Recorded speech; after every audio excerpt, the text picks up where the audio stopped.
겟세마네는 예수님께서 십자가의 길을 앞두시고 이제 마지막으로 그 길을 결단하시기 위해서 하나님의 도우심을 받기 위해 기도하러 올라가셨던 감람산의 기도처였습니다.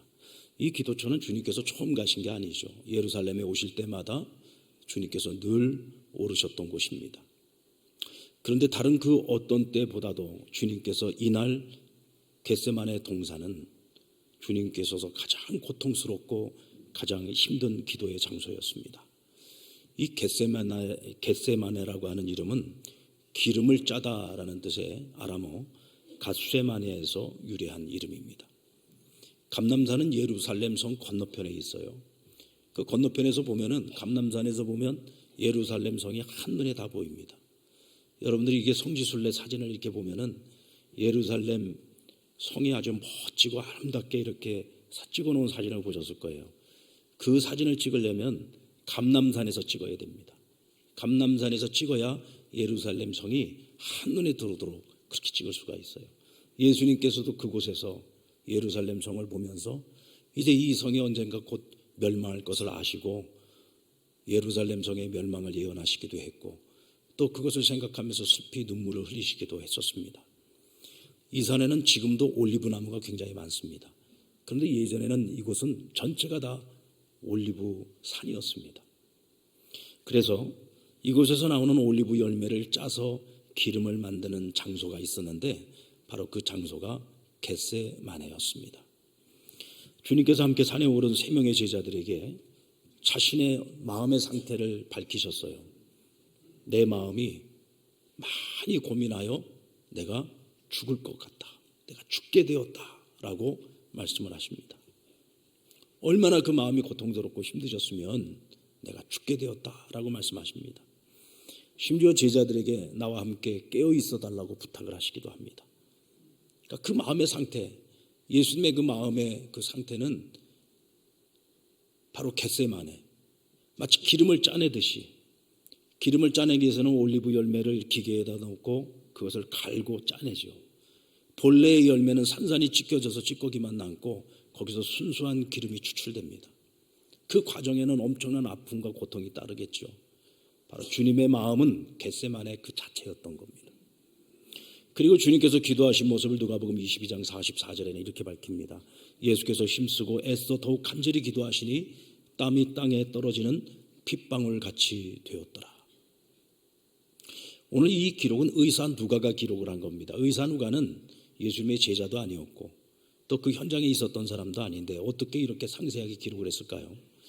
누가복음의 그러니까 출처는 사도 베드로의 고백을 통해서 이루어진 겁니다. 그러니까 의사 누가에게 베드로가 자신의 주님을 모시면서 함께 있었던 그 모든 일들을 들려주었고 그것을 토대로 해서 의사 누가는 누가복음을 기록을 했던 거죠. 그러니까 그날 겟세마네 동산에 주님과 함께 올라갔던 3명의 제자는 주님께서 어떤 마음으로 올라가셨는지, 주님이 어떤 모습으로 하나님 아버지 앞에 눈물로 통곡하며 정말 온몸에 기름을 짜내듯이 그렇게 간절하게 기도를 하셨는지 가장 잘 지켜봤던 사람들이에요. 그만큼 우리 주님은 땀방울이 핏방울처럼 보일 정도로 그렇게 간절히 간곡히 기도를 하셨던 거죠.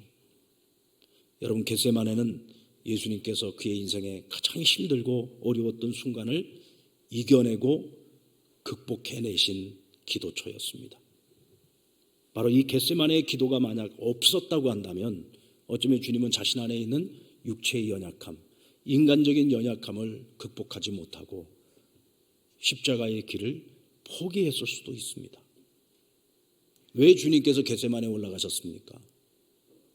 그것은 이 잔을 피하고 싶은 마음보다 하나님 아버지의 뜻 앞에 순종하고자 하는 마음이 더 컸기 때문에 이 무거운 마음을 가지고 하나님의 도우심이 없이는 내가 결코 그 길을 갈 수 없다는 간절함을 가지고 이 겟세마네 동산에 올라가셔서 기도하셨던 거죠.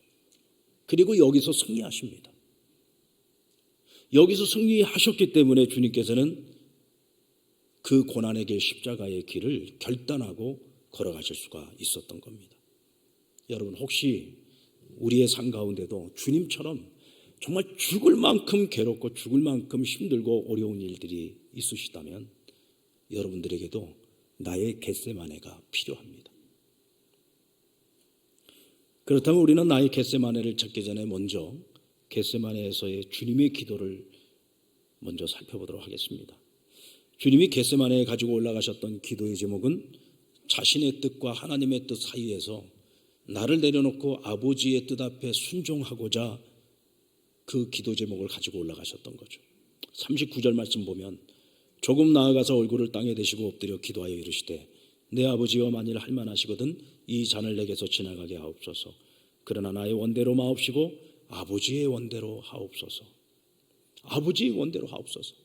여러분 이 죽음의 잔을 피하고 싶은 마음, 이 간구는요 어쩌면 육체를 가지고 있는 주님에게 있어서는 너무나도 솔직한 마음의 간구였다고 생각합니다.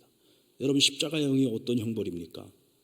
십자가를 지시기까지 수많은 수치와 모욕을 당해야 되고 온몸이 갈기갈기 찢겨지는 채찍질을 당해야 됩니다. 이미 몸은 만신창이가 되어서 자기 힘으로 한 걸음도 내딛기 힘든 그런 몸을 이끌고 그 무거운 십자가를 짊어지고 골고다 언덕길을 올라가야 되는 정말 끔찍한 형벌입니다. 골고다 정상에 올라가서 십자가에 매달릴 때에도 정말 우리가 상상할 수 없는 큰 대못으로 팔과 손과 발에 못이 박혀야 했고 또 온몸이 벌겨벗겨진 채 온갖 수치와 모욕을 당하면서 그 십자가에 매달려 참담한 죽음을 맞이해야 되는 정말 끔찍한 형벌이었습니다. 그런 형벌을 앞두고 계시는 우리 주님께서 주님의 입장에서 생각해 보면 당연히 그 잔을 피하고 싶은 마음이 왜 없었겠습니까? 대제사장과 서기관들이 보낸 사람들이 예수님을 이곳 겟세마네 동산에서 이제 붙잡아 끌고 가게 됩니다. 이때 베드로가 자신의 품에 가지고 있던 단도를 꺼내가지고 그 종들 가운데 말고라는 종이 있었는데 그 말고의 귀를 베었어요. 그러자 주님께서 오히려 베드로를 책망하시죠. 칼을 들고 있는 자는 칼로 망한다. 그러면서 하신 말씀이 뭐였습니까? 너는 내가 내 아버지께 구하여 지금 12군단 더 되는 천사를 보내시게 할 수 없는 줄로 생각하느냐? 할 수 있다는 거죠. 내가 아버지께 구해서 하늘의 천군과 천사를 동원해서 이깟 이런 어려움 내가 피할 길이 없어서 내가 안 했겠니? 만약에 그런 일이 생기게 된다면 하나님 아버지의 뜻이 이루어질 수 없고 선지자들의 말씀이 성취될 수 없는 것 아니냐? 너는 왜 하나님께서 하시는 일을 방해하려고 하느냐 하는 것이죠. 인간적으로 생각해보면 얼마나 고마운 일입니까? 그래도 제자가 수송을 어떻게든 지켜보겠다고 칼을 들었어요. 이건 감사한 일이죠.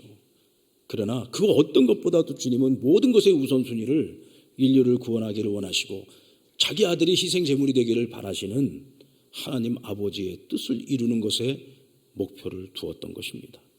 그 소원을 이루기 위해서 주님은 자신이 가지고 있는 인간적인 육체의 연약함을 스스로 감당할 수 없기에 하나님 아버지께 도우심을 구하러 올라갔던 것입니다. 여러분 인간이 가지고 있는 연약함, 이것은 우리가 하나님의 뜻대로 살고자 할 때 우리의 마음의 어떤 그런 의지와 결단을 흔드는 데 있어서요 가장 강력한 장애물 중에 하나입니다. 그렇지 않습니까? 우리가 얼마나 연약한 존재입니까? 여러분 주님은요 우리가 얼마나 연약한 존재인지를 너무나 잘 아세요. 왜? 본인도 육체를 가지고 계셨기 때문입니다.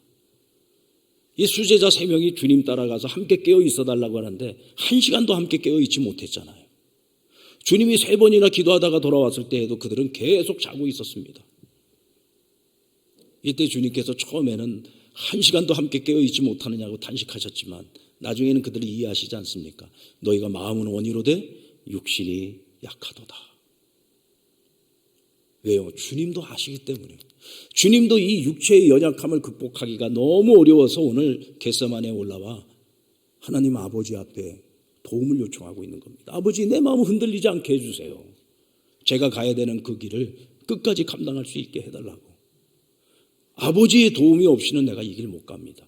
즉 자신의 그 연약함을 하나님 앞에 내려놓고 도움을 간구한 거죠.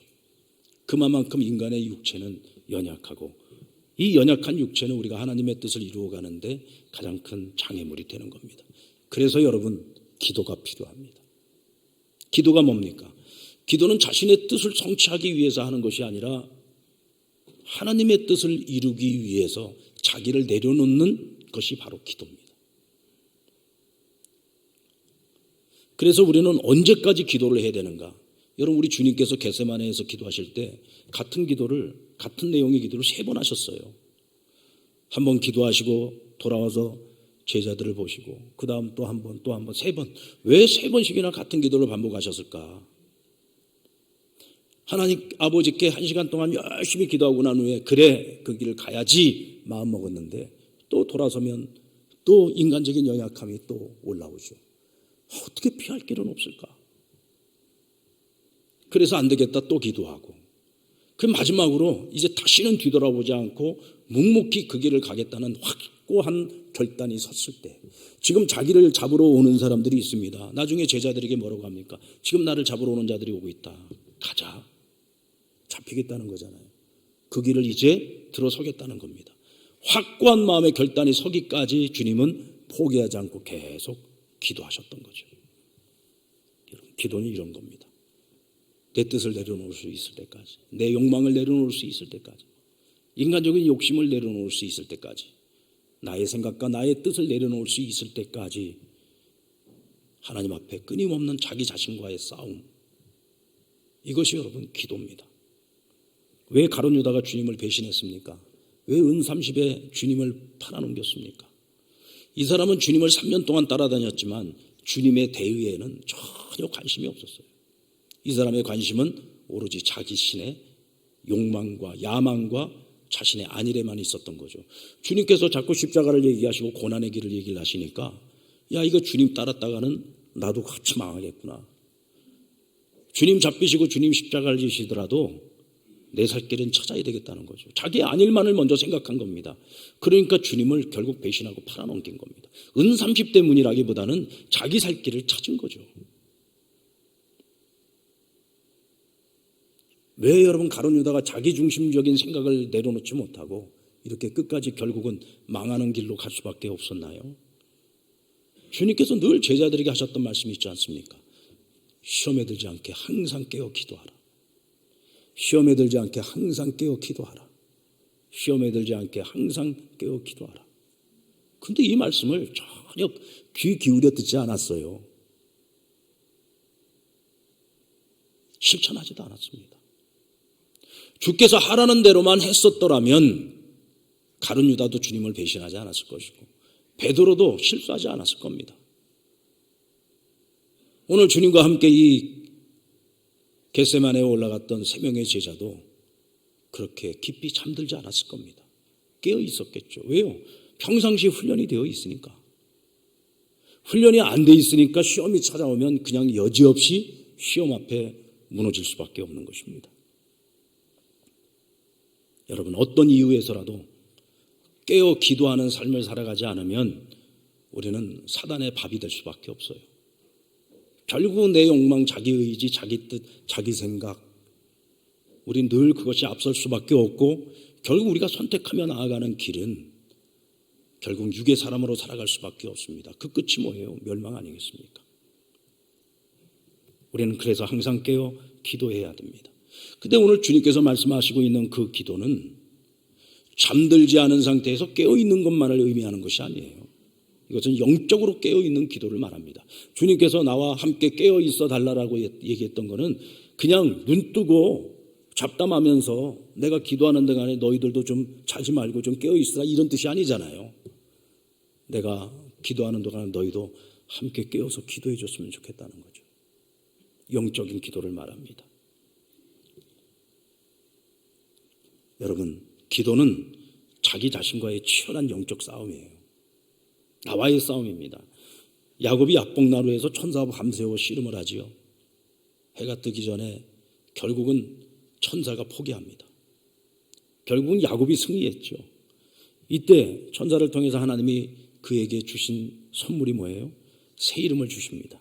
너가 지금까지는 야곱이라는 이름, 거짓말쟁이, 속이는 자라는 이름을 가지고 살아왔지만 이제부터 너는 하나님과 겨루어 이기었다라고 하는 이스라엘이라는 새 이름을 그에게 허락해 주셨습니다.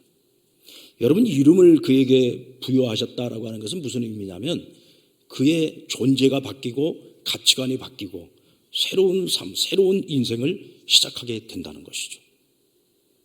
지금까지 야곱은 자기밖에 모르는 사람이었어요.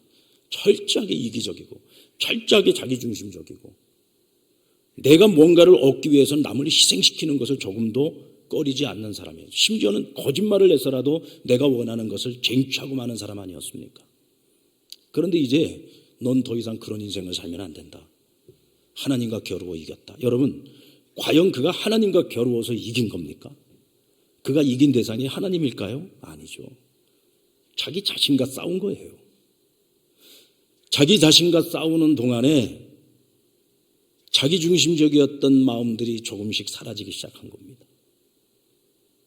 목적을 달성하기 위해서 수단을 가리지 않았던 지극히 이기적이고 자기중심적이었던 그런 야곱의 모습들이 깨어져 나간 거예요. 나중에 환도뼈가 위골되잖아요. 이건 단순히 뼈 조각 하나 부러져 나간 것을 의미하는 것이 아니라 지금까지 그가 유지해왔었던 철저한 세상적 가치관이 완전히 바스러지고 부셔지는 그런 순간을 의미하는 것이죠. 이후로 그의 삶은 자신만을 위한 삶이 아니라 믿음의 조상으로, 축복의 통로로, 세상을 위해서 이타적인 삶을 살아가야 되는 사람으로 그가 살아가는 인생의 길이 바뀐 겁니다. 여러분, 주님은 겟세마네의 기도를 통해서 인류를 죄와 사망 가운데 구원하시고 이를 위하여 자기 스스로를 희생 제물로 내어주셨습니다. 그리고 십자가의 길을 담대히 걸어가실 수 있었죠. 겟세마네의 기도를 통해 하나님이 주시는 힘과 용기를 얻어 끝까지 그 사명을 감당할 수 있었던 겁니다. 여러분, 우리에게도 나의 겟세마네, 우리의 겟세마네가 필요합니다. 그렇다면 우리는 어떤 어려움, 어떤 힘들고 괴롭고 어려운 문제를 가지고 있을 땐 우리는 나의 겟세마네를 찾아서 우리 주님께서 간절히 기도하셨던 것처럼 우리도 기도의 시간을 가져야 됩니다. 근데 여기 한 가지 조건이 있어요. 여러분들, 지금 뭐가 여러분들을 이렇게 괴롭게 하고 힘들게 합니까? 무엇이 여러분들의 지금 가장 절박한 기도 제목입니까?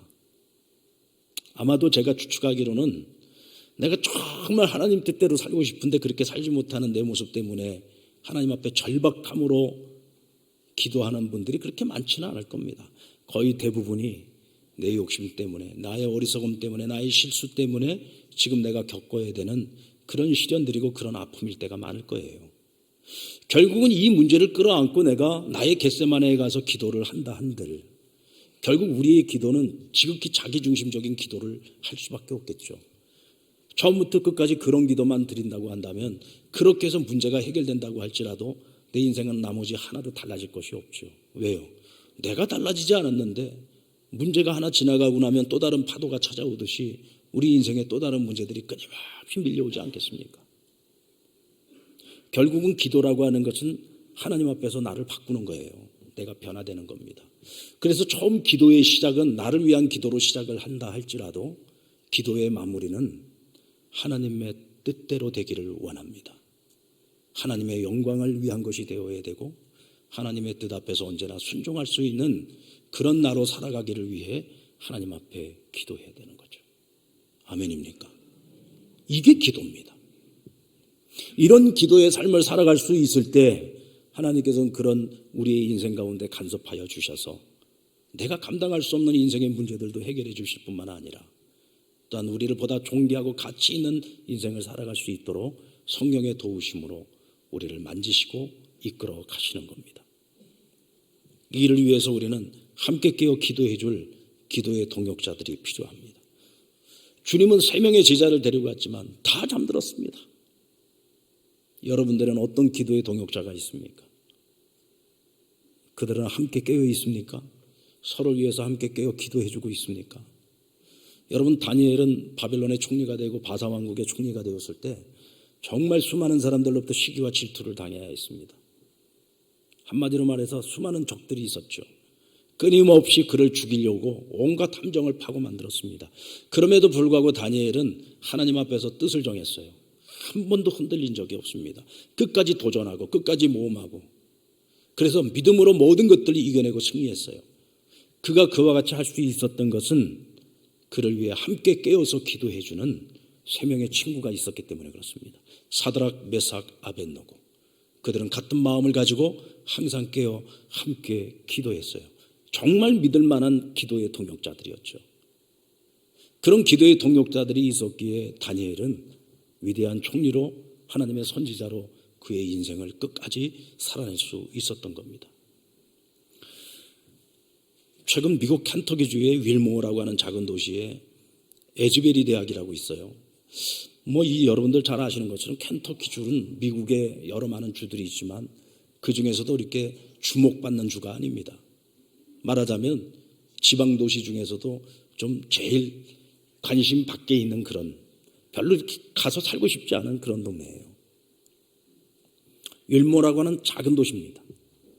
여기에 에즈베리라고 하는 대학이 있는데 이 대학은 신학교도 같이 병행을 하고 있고 이 학교도 그렇게 큰 학교가 아니에요. 그런데 이곳에서 여러분들 영적인 부흥이 일어나기 시작했습니다. 그리고 이 부흥이 지금 전 세계인들의 주목을 받고 있고요. 이 부흥이 미국의 여러 대학들과 교회들 그리고 미국을 넘어서 아시아 지금 우리 한국에까지 이 부흥의 소식이 전해지면서 영적 부흥에 대한 갈망이 전 세계적으로 파급되고 있어요. 여느 때처럼 평범하게 드려지는 채플이었습니다. 그것도 신학교 채플도 아니고 그냥 일반 대학 에즈베리 대학에 있는 채플에서 열리는 정기적으로 일주일에 2번 드려지는 그런 예배. 그냥 신학대학교 교수들 혹은 교수들이 설교를 하고 그냥 학교 찬양팀이 그냥 찬양을 하는 그냥 늘 그렇게 드려왔던 예배였습니다. 그런데 어느 날 예배를 드리는데 성령의 강력한 임재가 시작이 됩니다. 그리고는 예배를 마치고 난 후에 19명의 학생이 예배실에서 나가지 않고 그때부터 기도를 시작을 했는데 성령의 강력한 임재가 그들에게 임하기 시작했습니다. 마치 우리나라 평양 대부흥회처럼 학생들 한 명 한 명이 자기 죄를 회개하고 고백하기 시작했어요. 그러면서 성령의 기름 부으심이 막 임하기 시작하고 그러면서 그 뜨거운 마음을 가지고 그들이 나아가서 하나님께서 행하신 일들, 하나님께서 지금 우리 학교에 부흥을 원하신다라고 하는 것을 학생들에게 전하기 시작하면서 누가 하자고 한 것도 아닌데 학생들이 자발적으로 학교 예배당에 모이기 시작했어요.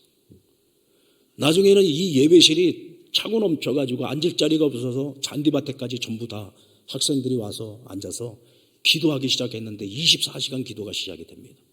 그리고는 2주가 지나가고 3주가 지나가고 이 소식이 미국 전역의 대학들로 소식이 퍼져나가기 시작을 하고 교회들에게 퍼져나가기 시작을 하면서 수많은 사람들이 그 부흥의 현장을 보기 위해 에즈베리 대학으로 몰려들기 시작했습니다. 너무 많은 사람들이 몰려들기 시작을 하니까 이거 주체를 할 수가 없는 거예요. 그러면서 어떤 선교단체 또 어떤 단체들이 우리가 땅을 제공을 하겠다, 천막을 지어주겠다. 이 모든 사람들 다 수용할 수 있도록 도와주겠다고 하는데 학교 관계자들이 총장님과 학생들 대표들이 다 같이 모여가지고 의논을 했습니다. 이 부흥은 우리의 어떤 노력으로 되어진 것이 아니다. 이건 하나님이 하신 일이다. 그런데 이 부흥이 우리 에즈베리 대학 여기에만 머무르면 되지 않지 않냐. 사람들이 여기만 와서 되겠느냐. 여기 와서 은혜 받은 사람들이 이제는 각자 자기 나라로 돌아가고 자신들이 살고 있는 지역으로 돌아가서 내가 다니고 있는 학교에 이 부흥을 일으켜야지 되는 것이고 교회에 가서 이 부흥을 일으켜야 되는 것이고 이것이 전 세계 모든 대륙의 교회들에게 이 소식이 퍼져나가서 하나님께서 이 땅에 새로운 부흥의 역사를 일으키기를 원하시는 그 마음을 알고 새 역사가 일어나야 되지 않겠냐. 그래가지고 계속해서 이루어지고 있던 그 기도회를 멈췄어요. 그리고는 일상으로 다시 돌아가고 일반적인 우리 예배로 다시 돌아가는데 그래도 하여간에 그 영적 부흥이 계속 지속되고 있습니다. 그리고 그들이 바랬던 것처럼 정말 이 소식은 끊임없이 미국 전역으로 퍼져나가면서 여러분들 미국의 대학생들 우리가 잘 알지 않습니까? 그들이 기독교인이라고는 하지만 실제로 하나님을 믿지 않는 사람들이 얼마나 많아요. 근데 그들이 믿기 시작하고 회개하기 시작하고 그들의 음란과 그리고 마약 이런 것들을 다 단절시키기 시작하고 삶의 변화가 찾아오기 시작을 한 거예요. 이것이 이제 유튜브를 통해서 우리 한국교회도 소개가 되면서 지금 우리 한국교회 안에도 에즈베리의 그런 영적 부흥이 다시금 이 땅 가운데 이루어지기를 또 우리 교회 가운데 이루어지기를 간절히 사모하면서 새로운 기도의 바람이 불기 시작했습니다. 그런데 여러분, 부흥은 하나님이 하시는 것이지만 우리가 꼭 기억해야 되는 것은 절대로 이것이 우연히 이루어지지는 않는다는 것이죠. 에즈바리의 부흥에는 무명의 기도자들이 있었음을 기억해야 합니다. 이 학교는 이전에도 1900년대 초에 1970년도 2016년에도 이런 비슷한 부흥이 있었던 그런 학교였어요. 그러나 최근 들어서 그들이 다 마음도 냉각해지고 그리고 하나님을 멀리하기 시작하고 하나님에 대한 전혀 감동도 없고 예배를 드려 너무 건조한 예배만 드리면서 이거는 아닌데 이 다시 우리가 영적인 부흥을 경험을 해야 되는데 이런 갈급한 마음을 가지고 있는 학생들이 모여서 함께 기도하기 시작을 했어요. 교수들이 함께 모여서 기도를 시작을 했습니다. 그 중에는 많은 한국 학생들도 있었고요. 또 말레이시아 출신의 콩 교수라고 하는 분이 있었는데 이분은 2014년도에 어느 날 기도하는 중에 하나님께서 모든 걸 다 내려놓고 에즈베리 부흥을 위해서 기도를 하라고 말씀을 하셨습니다. 그래서 교수직을 사임하고 그때부터 전적으로 풀타임으로 기도 사역을 시작을 합니다. 2020년에는요. 하나님의 명령이 있어서 회개하라 천국이 가까이 왔다. 이걸 슬로건을 갖다가 나무판에다가 만들어가지고 목에다가 걸고 학교를 곳곳을 다니면서 복음을 전하는 거예요. 이분 별명이 샌드위치맨이에요. 그렇게 열심히 복음을 전하는 가운데 또 에즈베리 부흥을 위해서 기도하고 있는 가운데 어느 날 하나님께서 갑자기 이곳을 떠나서 뉴욕으로 가서 홈리스 사역을 하라고 하더라는 거예요. 그래서 하나님이 아직 에즈베리의 부흥도 일어나지 않았는데 왜 날 떠나라고 하느냐. 그랬더니 하나님께서 이곳에 너의 모든 흔적을 다 지워버리고 떠나라고 말씀을 하시더랍니다. 그래서 그가 순종해서 떠나고 난 이후에 에즈베리의 부흥이 온 거예요. 여러분, 하나님께서는 인간의 그림자, 인간의 흔적을 다 지우십니다. 왜? 부흥은 전적으로 하나님이 하시는 일이기 때문에 그렇습니다. 그러나 하나님의 이 부흥이 그냥 시작된 것이 아니라 이 부흥을 간절히 기대하고 바라는 이들이 하나님 앞에 기도하기 시작했고 함께 모여 기도하기 시작했고 기도의 동역자들이 뜨겁게 기도하기 시작할 때 이 기도가 쌓이고 쌓여서 하나님의 계획과 하나님의 선하심을 따라서 이런 영적 부흥이 시작이 된 것입니다. 사랑하는 여러분, 오늘 우리의 겟세마네는 단지 그냥 먹고 사는 일, 내 인생의 어떤 크고 작은 문제들만 끌어안고 날마다 기도하는 자리가 아닙니다. 이제부터 우리가 기도해야 되는 것은 이 땅의 영적 부흥을 위해서 기도해야 됩니다. 한국교회의 부흥을 위해서 기도해야 되고 우리 상랑교회의 부흥을 위해서 기도해야 되고 여러분의 가정의 영적 부흥이 일어날 수 있기를 위해서 기도해야 되고 우리가 진정으로 하나님의 뜻 앞에서 순종하는 삶을 살아갈 수 있는 믿음의 사람들이 될 수 있게 해달라고 기도하셔야 됩니다. 저는 이번 고난주간 특별새벽기도회를 통해서 우리 상랑교회 이런 기도의 바람이 다시 시작되었으면 좋겠습니다. 저부터 시작해서 우리 모든 성도들이 다 같이 어떤 당면한 어떤 우리의 문제를 해결하는 것에만 급급할 것이 아니라 정말 하나님이 무엇을 원하고 계시는지 하나님이 진정으로 기뻐하시는 것이 무엇인지 우리가 진정 바라야 하는 것이 무엇인지를 우리가 분명히 깨닫고 이 영적 부흥을 위한 기도를 이제부터 시작해야 한다고 생각합니다. 여러분 영적 부흥이 없이는 여러분 가정의 부흥도 없고 여러분의 인생의 부흥도 기대할 수 없습니다. 우리는 그리스도인이기 때문입니다. 우리는 하나님의 사람들이기 때문입니다. 이를 위해서 우리가 함께 기도하기를 원합니다. 항상 함께 깨어있어 기도하기를 원합니다. 나의 겟세마네, 우리의 겟세마네에서 승리할 수 있는 저와 여러분 될 수 있기를 우리 주님의 이름으로 축원합니다.